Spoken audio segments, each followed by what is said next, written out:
Whop versus Circle. Which digital business platform wins?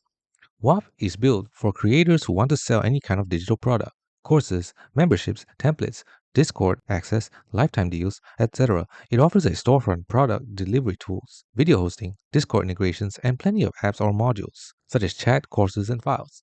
Its pros include being very low risk to start, no monthly fee just for using the platform. You pay when you make sales. It has flexible monetization, subscriptions, one-offs, digital tools, and Discord access. However, because you pay for sale, fees can add up as you scale.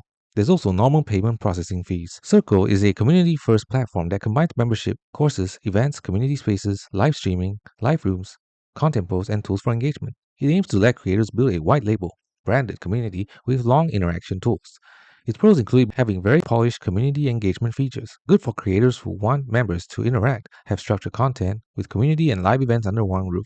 It has strong branding and customization, and good tools for automations, reporting, and analytics. However, its monthly cost is upfront, even before making sales, so higher risk if you're just starting, and includes transaction fees and payment processor fees, while lower plans have higher transaction cuts. So which one should you choose?